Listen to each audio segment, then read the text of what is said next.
حضور صلی اللہ علیہ وسلم کے پاس جب حضرت جبرائیل علیہ السلام وحی لے کر آئے تھے تو انسانی شکل میں تھے۔ آپ کی خواہش تھی کہ حضرت جبرائیل کو ان کی اصل شکل میں دیکھوں، تو آپ علیہ السلام نے ایک دن آواز سنی، دائیں بائیں آگے پیچھے دیکھا تو کوئی نظر نہ آیا، اوپر نظر اٹھائی تو دیکھا کہ حضرت جبرائیل علیہ السلام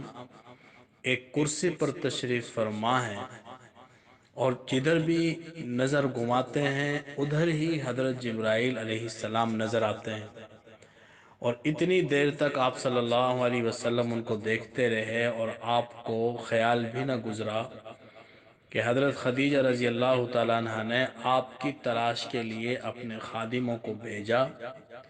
اور وہ تلاش کرتے رہے۔ انہوں نے آ کر بتایا کہ ہمیں حضور صلی اللہ علیہ وسلم کہیں نہیں ملے،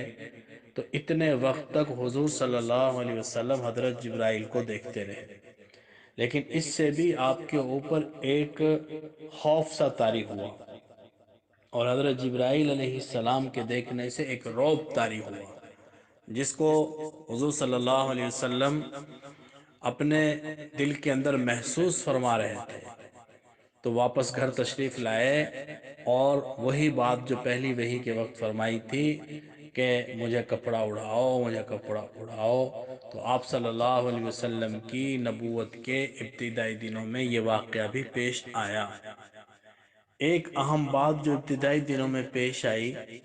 وہ یہ تھی کہ ان ابتدائی آیات کے نزول کے بعد وحی کا سلسلہ رک گیا تھا، جو چند دن تک رکا رہا۔ الرحیق المختوم میں حضرت نے لکھا ہے کہ تقریباً 10 دن تک یہ سلسلہ رکا رہا، 10 دن تک یہ سلسلہ رکا رہا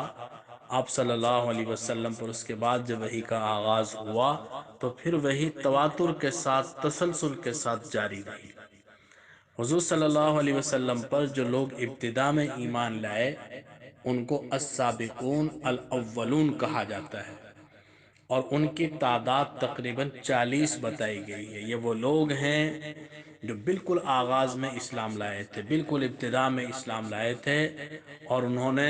السابقون اور الاولون کا خطاب پایا۔